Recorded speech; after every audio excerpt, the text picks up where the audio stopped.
أعوذ بالله من الشيطان الرجيم. الله نور السماوات والأرض، مثل نوره كمشكاة فيها مصباح، المصباح في زجاجة، الزجاجة كأنها كوكب دري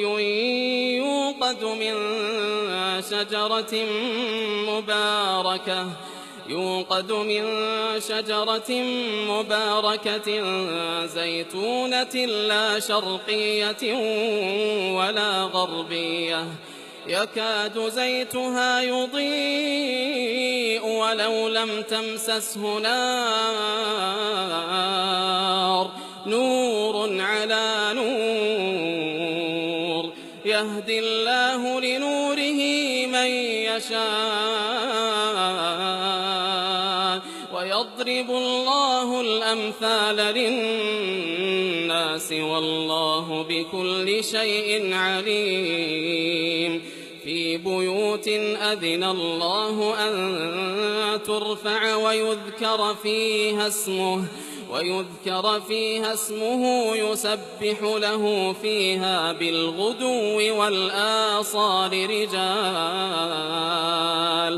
رجال لا تلهيهم تجارة ولا بيع عن ذكر الله وإقام الصلاة وإيتاء الزكاة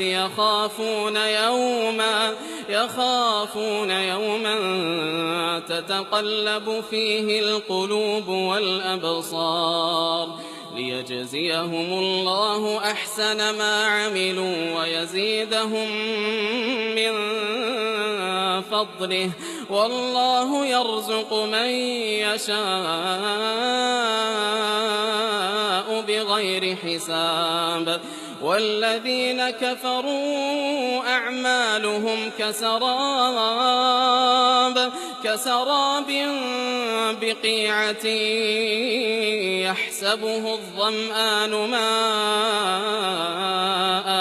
حتى إذا جاءه لم يجده شيئا ووجد الله عنده فوفاه حسابه، والله سريع الحساب.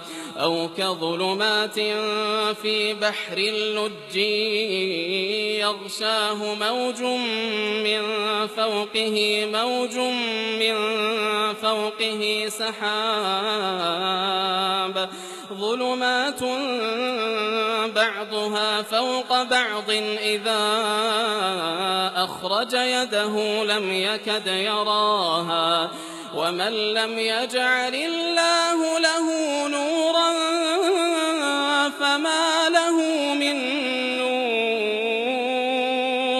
ألم تر أن الله يسبح له من في السماوات والأرض والطير صافات، كل قد علم صلاته وتسبيحه والله عليم بما يفعلون. ولله ملك السماوات والأرض وإلى الله المصير. ألم تر أن الله يزجي سحابا ثم يؤلف بينه ثم يجعله ركاما فترى الودق يخرج من خلاله وينزل من السماء من جبال فيها من برد فيصيب به من يشاء ويصرفه عن من يشاء، يكاد سنا برقه يذهب بالأبصار، يقلب الله الليل والنهار، إن في ذلك لعبرة لأولي الأبصار. والله خلق كل دابة حبة من ماء فمنهم من يمشي على بطنه ومنهم من يمشي على رجلين ومنهم من يمشي على أربع يخلق الله ما يشاء إن الله على كل شيء قدير